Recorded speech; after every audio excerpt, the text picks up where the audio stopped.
how the turntables. Now that Elon Musk has driven Twitter directly into the ground at maximum velocity like he has with most of his rockets, a bunch of people are migrating back to Tumblr. You scoffed at us for years, and now you're all crawling back. Capitalism will destroy us all, but in the meantime, let's talk about what this means in the grand scope of the internet. This episode was supposed to be later in the series, after I'd covered Super Hulock and D&D and anime, 3 of the things that thrived during Tumblr's heyday. But in the wake of the last few weeks, I couldn't just ignore it. So instead, welcome to episode 2 of Cringe Culture is Dead, Tumblr edition.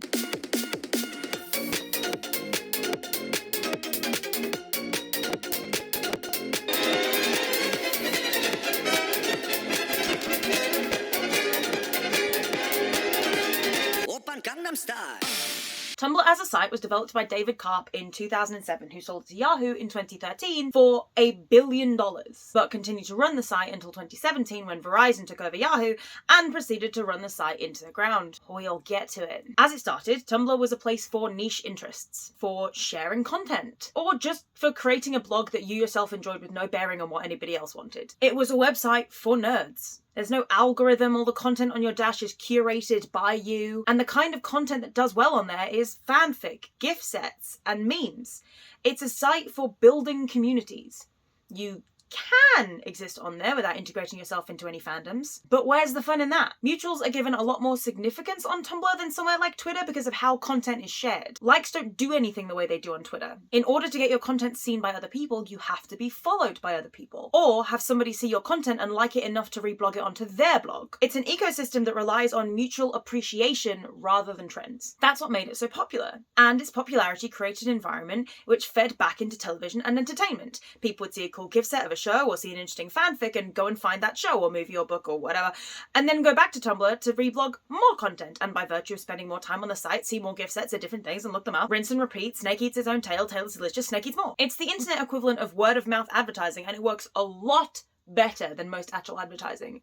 At least for people like me. I want to watch the kinds of shows that leave an impact, that inspire somebody enough to make art out of it, or write, or start conversations. And I don't even necessarily mean in a highbrow way. Some of the hardest times I've laughed have been at dumb crack memes for shows I was in the fandoms for, and you don't get those kind of memes anywhere except Tumblr, unless they've been screenshotted onto Instagram and Twitter, of course. There's so much creation happening. So many meta text posts and fan art and GIF sets with Richard Sykin quotes overlaid on top of them. Everyone is reveling in their interests in a way that the design of the site specifically sets you up to follow. It's fantastic. The thing about Tumblr is that it's just so incredibly earnest. And sometime around 2013, we decided that being earnest was the cringiest thing you could be.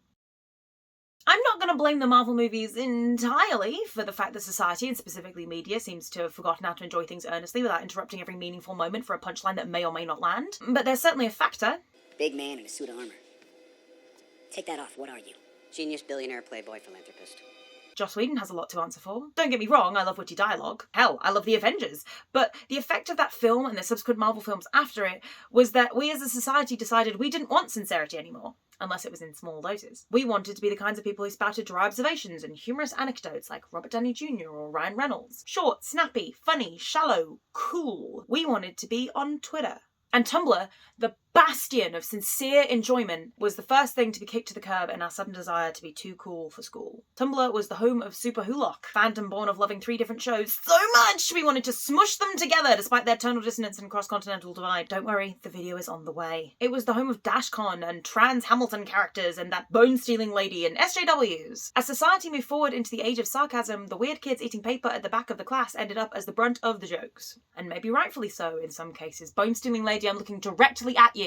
But in others, definitely not. As H. Bomber Guy pointed out in his Sherlock essay, if you're a fan of Sherlock Holmes stories, Stephen Moffat and his co-writers hate you. If you're a fan of Sherlock, the show, Moffat wants you dead. If you actually want to understand what is happening in the story, Stephen Moffat calls you a stupid piece of shit repeatedly in the show. In fact, season 3 features several characters whose sole job is to portray fan theories and theorists and make fun of them and call them stupid for bothering to try and figure out what happened based on the information given to them by the show. People trying to figure out the mystery of the mystery story are presented as a little club of weirdos being weird together. The creator of the story appears to be so fundamentally incapable of recognizing how to tell a mystery that he's perceived people treating it like one as insane. Welcome back to everybody who went away to watch that video again. Stephen Moffat pointed and laughed at the sincerity hilarity of people waiting 2 years to find out how Sherlock lived. We were pathetic for coming up with harebrained theories, and we were ridiculous for shipping the hero and the villain together. And altogether, it seemed like he was embarrassed that we were the main image of his show's reputation in the absence of episodes for multiple years at a time. He was ashamed of our earnest enjoyment of the show, and our investment in the plot and characters and subtext and maybe not subtext was seen as something that he had to separate his show from. They spend a huge chunk of this episode literally calling people stupid for reading into the story's clear, intentional subtext instead of, writing better text. First off, I want to give a shout out to all of my UK Tumblr friends who are staying very late to watch this right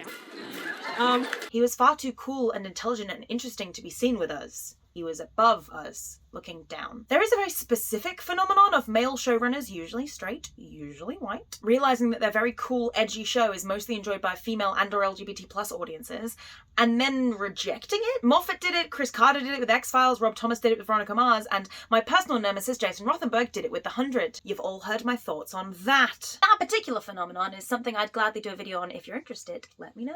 Ironically, the fans that Moffat himself had no respect for were the people so enamored with his show that when the finale was so badly written it made me wonder if somebody had drugged me, they stuck up for it anyway. They were convinced that it was intentional, to the point of inventing a secret future episode this must all just be set up for. Those fans that he had queer-baited twice and strung along and condescended to were the people on Tumblr. The Sherlock fandom, the people who make gifs of all the romantic moments between Sherlock and Watson, with the saturation slightly raised to make the image pop and also fix the show's own shitwank colour grading. The people who actually believe enough pieces of the puzzle are there to explain how Sherlock survived. The people who actually liked the show enough to not believe season 4 was as bad as it was, and there had to be an episode that explained why it was pretending to be shit. The only people who will stick with Sherlock all the way through and actually profess to enjoying it are these people. Those people he had absolutely no regard for were the people who kept his show on the air. Shows plural. Without them, Sherlock wouldn't have gotten to go on as long as it had, because at some point somebody would have realised that actually it was pretty crap. And without the strength of the fans constantly talking about it and gifting it and making fan theories, it wouldn't have had the strength to stand up on its own. And we can say that now with hindsight. And H-Bomber Guy. Seriously, if you haven't seen that video before, go watch it. I spent years with it in my recommended not watching it because even though I hated the final season, I really wanted to maintain my love of the show. And then I discovered Harry's other videos and eventually broke down and watched the Sherlock one, and it's brilliant. Not that he needs me to shill for him, but I'll do it, Harry! I'll sell houses to Aquaman for you, King! The point is, when even the creator of the show you're trying to convince everybody to watch mocks you, you don't have a hope in super hell of being taken seriously. Oh hey, speaking of super hell, Tumblr was a community. Actually, it was thousands of constantly shifting and overlapping communities, and then Yahoo, and later Verizon, decided it knew better than the user base did how to run the site, and everything started to fall apart. Is any of this starting to sound familiar? In 2016, Tumblr's value was marked down by $712 million, largely because their advertising goals weren't being hit. In December of 2018, they decided to crack down on explicit content with a much stricter content policy implemented very badly with some famously ridiculous wording, and as a result, by March 2019, Tumblr had lost 30% of its entire user base. Part of Tumblr's popularity, despite its unmarkability to advertisers, was the fact that it allowed more explicit content than other sites, and before the advent of OnlyFans, a lot of sex workers made their livelihoods from Tumblr. Not to mention, as I have said before, it's not a crime to just enjoy sexual content, but banks don't like their names being on things that could be seen as inappropriate, even though the most insane scandals I ever hear anything about are to do with banks. So they'll refuse to fund transfers through things like that. The same reason OnlyFans almost abandoned its main draw, sex work, in 2020. It wasn't just banks though, it was companies in general. People had no idea how to market things on Tumblr because unlike other social media sites, Tumblr's user base was actively resistant to advertising. You can't just whack a serial advertisement or a Raid Shadow Legends ad spot in between posts on Tumblr. People will chase you off the site. Advertisers weren't seeing a return investment for their efforts, which made the site unprofitable, which made those of us who stuck around after all the Yahoo and Verizon bullshit very happy. The reason we like Tumblr is because it isn't profitable. It's not trying to sell us to the highest bidder, it's just there for us to hang out in. Twitter and Facebook are like Times Square, mostly advertising propped up by the sheer number of people invested in being there for some reason. Tumblr is like a library. It's free, it's fun, full of like-minded weirdos, and the librarian staff are mostly there to shelve things correctly and occasionally shush us when we get too randy. When companies tried to make Tumblr into something more like Facebook or Twitter or TikTok, more easily digestible to advertisers, the user base left. Except for those of us who stayed, obviously, because where else was I gonna go? Twitter? So hey, Twitter seems to be doing well. If I had a nickel for every time I talk but don't ever listen, I bring them the bacon, be making the killing, be richer than men who invented religions. I'm having a vision, I hope it's a great one. No whammies, that's so fucking raven. I'm having to die, go to the play, I'm the phenomenon, only go.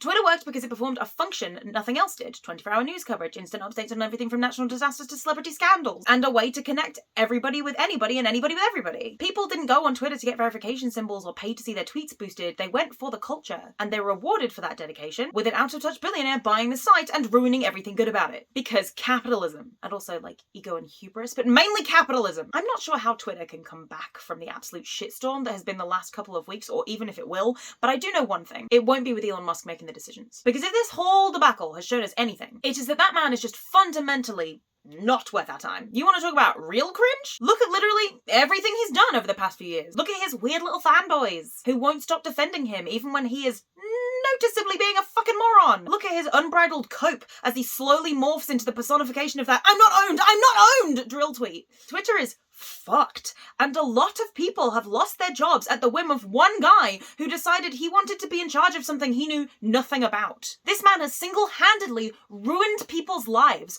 on a whim, and if left unchecked, he'll keep going. If Twitter is going to make it through this, or come back in any capacity, it needs to be helmed by somebody else. On August 12, 2019, Verizon Media sold Tumblr to the company who owned WordPress for, reportedly, less than $3 million. A significant decrease from the 1.1 billion it had sold to Yahoo for just 6 years previously. Automatic, the company in question, took a couple of attempts to alter the site that the user base immediately rejected, like Post Plus, something which was not only stupid but badly implemented and honestly smacks of Elon's $8 a month verification plan in a way that feels very much like Elon looking over somebody else's homework over their shoulder and frantically scribbling while the teacher looms ever closer. Even his bad original ideas aren't original. But people on Tumblr don't want to pay to see people's content. They don't want the dumb, fun stuff they followed people for to be behind a paywall. And that was when Automatic got smarter, because then they implemented Belaze posts. Belazing is paying a fee to boost your post onto other people's dashes, and it's one of the smartest things Tumblr has ever done. Following this, they added a feature to block ads for a yearly fee, one which I pay and feel it's very much worth it. I use Tumblr more than any other social media site, and if they need that money to keep up and running, then by God, I will give them that money. Because for all that I don't want my little nerd site to sell out, I am aware that we live in a capitalist society, and unfortunately, things do need to make money to keep running. We're all aware of that. Which is why all the new paid features are doing so well. There's also the crabs. Whenever anybody terrible dies, Tumblr releases the crabs. As in, a video of crabs dancing with the news of the person's death over the top. It's a mainstay of Tumblr culture. If you don't get it, you might not like the site. Sorry about it. But part of the fun of the famously terrible person dying is going on Tumblr and waiting to see if you'll find out through the Destiel Superhell meme or the dancing crabs. People love the crabs so much that Tumblr created a feature that allows you to inflict little animated crabs onto somebody else's dashboard for 24 hours at a time. Like a prank, but like a good one, not like those shitty YouTube ones we all hate. The biggest problem with the site, at least to the companies looking to make a profit from it, was that they had no idea how to monetize the user base. But Automatic gets it. You don't monetize us by throwing up paywalls or shoving adverts in our face. You monetize us by allowing us the ability to inflict ourselves onto unsuspecting people. The day the Elon verification system went up, Tumblr announced their own version, $7.99 a month for 2 verification symbols, specifically to clown on Elon Musk. Did those symbols do anything? No. Were they even visible on mobile for the first few days? Also no. But holy shit was it popular. Tumblr is proof that if you get your user base on board, you can advertise to us. You can earn money from us. You don't need to charge for a blue tick to bring power to the people and tear down the lords and peasants system. You just need to clown on somebody else for fun. And as an aside, that's fundamentally not how anything works. Like, Cody Johnston pointed that out already here, but making people pay for something that was already a free service is not giving power back to the peasants. It's specifically making the system both more elitist because it requires money and easier to game because it requires no legitimacy. But plenty of people smarter than me have already pointed that out, so I digress. In the face of Twitter becoming unusable or just packing in completely, there has been a mass migration to Tumblr. So much so that it crashed for a while. Tumblr, like that goddamn Olympics meme, is somehow winning the social media war, and it's doing it by listening to the people who use it instead of the advertisers. Twitter is a sinking ship, and Tumblr is suddenly a nearby passing vessel, shabby and the kind of thing you would have looked down on when your ship was doing fine, but now your only hope for salvation is your ship takes on endless water and the kitchen sink. Who's cringe now, bitches? Up yours, woke moralists. We'll see who cancels who. When Tumblr's user base found out people were planning to come back, we started doing cringe shit on purpose. We brought back long-retired Superhero Look mega posts. We started speaking in 2013 references again. And we reminded everybody how badly we bullied John Green. We were shooting into the air to keep the rent down.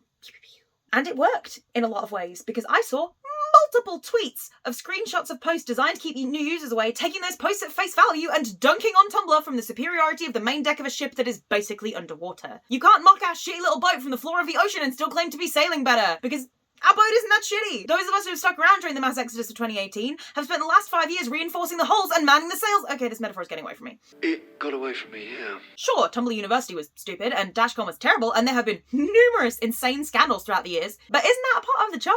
It's not cringe in the full body, please God, let this end way that Elon Musk is. It's cringe in a comforting, welcome home kind of way. Because everything that makes it cringy is rooted in a pure, unadulterated sincerity that you just don't get anywhere else anymore. Sure, there are pockets of it here and there, but Tumblr is the only relatively mainstream place left where it's considered the norm to be unironically invested in stuff to the point of creation, and also be a feral gremlin freak busting it down sexual style in the tags. There was an article a little while ago about the death of GIFs. I've linked it below. And I was really confused because I see GIFs every goddamn day and they've never once felt like they're dying. And then I remembered I'm on Tumblr every day. So I read the article and it talks about how a big part of GIFs being abandoned as a form of expression was due to Meta's acquisition of Giphy, a popular GIF creation site, as well as Twitter moving towards fan cams in the wake of K-pop's infiltration and still reaction images. And everything fell into place. GIFs, to me, are artistic expression. Tumblr GIF sets are pressing parallels together for maximum impact, thirsting over characters, putting heartbreaking scenes under beautiful colour overlays, combining a scene in quotes so devastatingly that I need to lie down on the floor for a minute. I can't make them, but I admire the hell out of people who do. And I can't get enough of them. GIFs to everybody outside of Tumblr are an inconvenience, co-opted by a giant social media conglomerate that we all wish would stop trying to beat down with the kids. Giphy GIFs aren't GIFs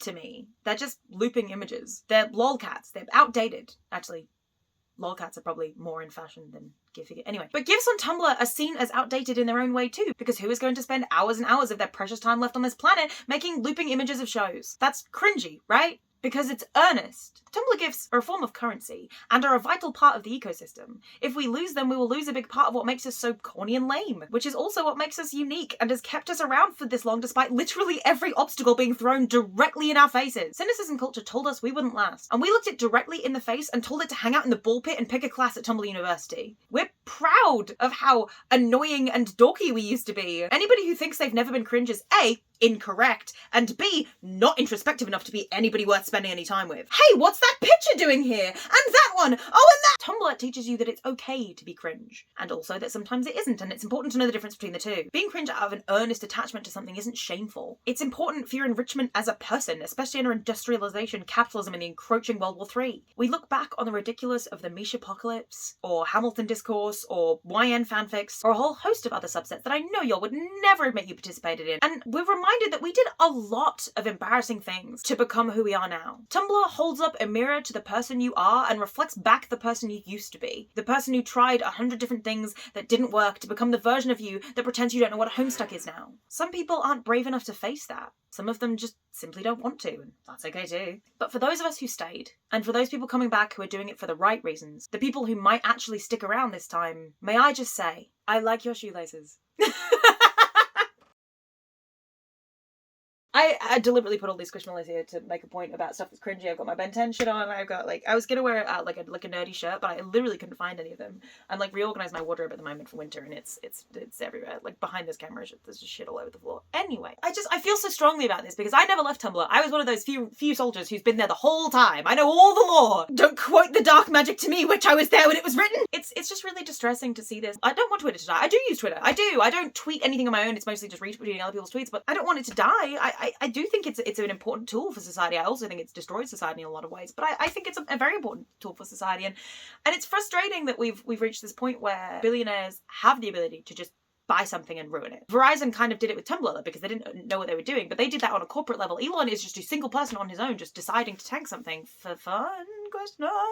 And he's always been like this, and there's a bunch of videos linked below that are just retrospectives on how much of a piece of shit Elon Musk is. I think Jawbrew did one. Someone News has done a few. It's crazy to me that we've reached this point now where democracy can be dismantled by 3 dudes who happen to have billions of dollars and just keep buying stuff and making decisions because nobody around them seems to be able to tell them no. Everybody should have a person in life who is willing to be completely honest with you no matter what you're doing. Everyone in their life, you included, me included, should have a person who's just hey, you're being fucking stupid. We all need that. I need that all the time. Thanks, Mum. I'm glad people are coming back to Tumblr, but not if they're going to try and turn it into Twitter or TikTok, because we are a fundamentally different ecosystem. We've already had people trying to migrate over from TikTok, do the thing that TikTok users do where they, say sewer slides and things like that. But the whole point of Tumblr is that we have a tagging system, so if you don't want to see stuff like that, you can tag it out. But then if you're using the wrong words, then people will end up seeing that, and that will trigger people, and that's not okay. If you're using the system wrong, if you're going to a new app, you have to learn what the system is. I wouldn't jump on TikTok and start trying to use it like Tumblr Tumblr. It doesn't work. And the pre-tags thing, please God, let that die. People started migrating to Tumblr from TikTok earlier this year, and they hold this pre-tags thing where like if you saw someone's tags in the dash, rather than like copying them and then just putting, oh, this person's tags are funny underneath it as God intended, or peer reviewing them and screenshotting them and putting them into the post, again, like God intended, people just started putting pre-tags, but then it became like a train thing, and people thought it was really cool and funny and hip. But like the way Tumblr works is that if somebody's blog is deleted, then their tags are just gone, right? At some point you will just hit a wall. If something is deleted in the chain, then you'll never know what the funny previous tags 800 miles down the line are. That's dumb. That's not what Tumblr is for. Tumblr is the kind of site that is set up for continuous, it's like I said, it's an ecosystem, so it's designed to sort of grow memes. There are memes on Tumblr that we still reference now that are 10 years old, that have just sort of grown and evolved with the site. The Apollo Gift of Prophecy meme, which started in, I think, 2020-ish, or it might have been a bit earlier, has evolved to the point where now we don't even need to show the whole meme anymore. If someone says something prophetic and then it comes true like a year or a few months later, all we need to do is put an image of a dodgeball. We don't even need the whole meme anymore. Like, it's very much an evolved language. It's an ecosystem. It collects together, and you need to be on the site to experience a lot of that. And a lot of that has escaped compounds and has gone to Twitter and TikTok and things like that. But it starts on Tumblr for a reason, and it stays on Tumblr for a reason. It's a culture. It's an environment. It's a society. It's a community. I feel like I'm about to launch into song. But yeah, that's all I wanted to say, really. I wanted to make a point that Tumblr is more than what people have been saying it is for the last few years. And yeah, we are cringy. We really are. I will give us that. But we're not cringy in the way that everyone thinks we are, like that 2013 Super Who Look stuff. Like, that hasn't been around since 2013. Or maybe 2015. Maybe 2015. And even if some of that stuff is there, why do you care? It's cringy because somebody really likes it. Dorky and fun and stupid and lame. What more could you want? Anyway, like and subscribe, or don't. I'm not your mother. I've recently started doing like a little bit better on this channel. Like, I wasn't pursuing this as a career. I'm still not really, but if it does take off, that would be really kind of cool. So if you do want to like and subscribe, that might be kind of rad. Please leave comments. I love reading comments, as long as they're not too mean. If any people who have quit Twitter are in the comments, I'm so sorry. That really, like, people who worked there, people who are struggling, that's fucking horrible. If any Elon Musk bros are in the comments, and anybody who is deciding they want to move to Tumblr after this video, learn the etiquette. Put the fucking groundwork in. It's important. Tumblr isn't the kind of thing where you just get on and the algorithm figures you out. You put the work in first, and then it becomes easier, not the other way around. Anyway, that's all I have to say. I don't know what meme to end this on. It got away from me, yeah.